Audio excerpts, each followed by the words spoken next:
Chapter 20. The Price of Power. Time slowed in that terrible moment. The Joker's thumb descended toward the red button, his eyes alight with manic joy. Dick was too far away. Selina couldn't reach him. The Penguin was struggling against his bonds. Around us, both gangs had frozen, suddenly realizing they were standing on a powder keg. "Don't!" I shouted, but the word felt useless against the Joker's madness. Then something shifted inside me.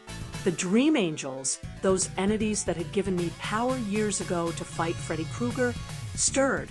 I felt their presence like a warm current beneath my skin, waiting. Bruce had warned me about using their gifts, carelessly about the cost of altering reality. But what choice did I have? Let thousands die? I reached for the power. The world exploded into crystalline clarity. I could see everything, the individual molecules of air, the electrical impulses firing in the Joker's brain, the quantum probability of his thumb completing its arc. I could see the network of explosives, their wiring, their connection to the detonator. I could see the web of causality stretching forward into dozens of futures, most of them ending in fire and death. But I could also see the threads I could pull to change those futures. "Renee, what are you doing?" Bruce's voice came through my earpiece. Alarmed. He must have seen my vital signs spiking on his monitors. I didn't answer. I was already moving, not physically, but through the spaces between moments. The Dream Angel power let me exist partially outside normal time, sliding through the cracks in reality. Bruce called it dangerous. He called it unnatural. But right now, it was the only thing that could save us. I felt the cost immediately. My nose began bleeding, warm copper flooding my mouth. My vision doubled, then tripled. Pain lanced through my skull like white-hot needles. The Dream Angels weren't cruel, but their power wasn't meant for human bodies. Every time I used it, I burned a little of myself away. But I pushed harder. The Joker's thumb touched the button.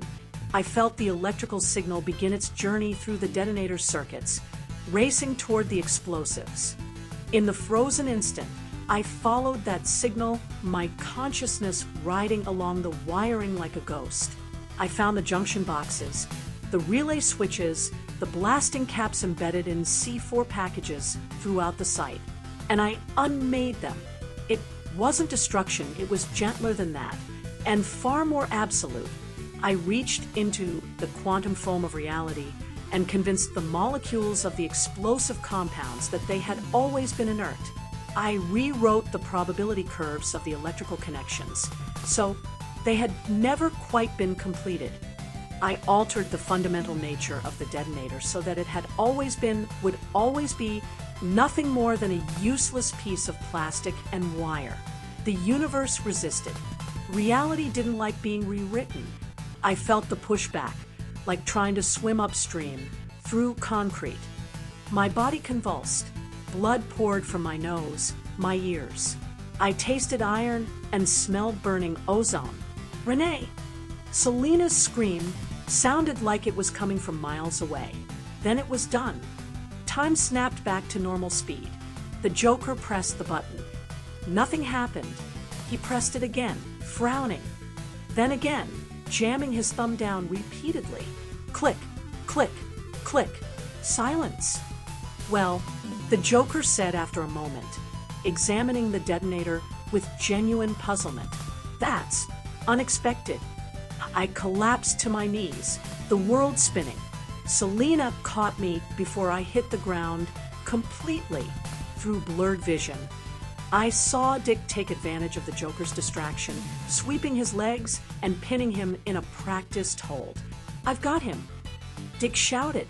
"Crimson Claw, are you—" "She's bleeding," Selina interrupted, her voice tight with fear.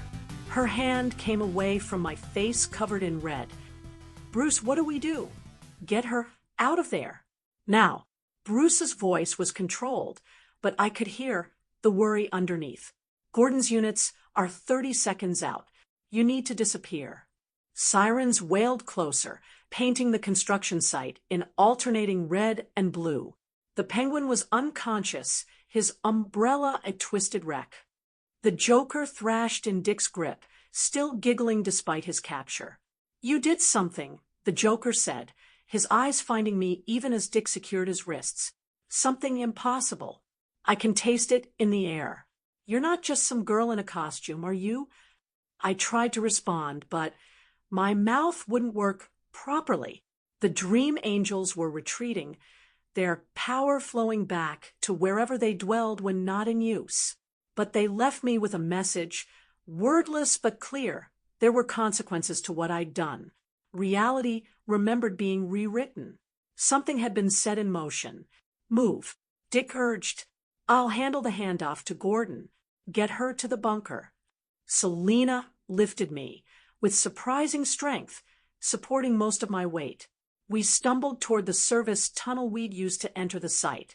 Behind us, I heard the GCPD units screeching to a halt, heard Gordon's voice shouting orders.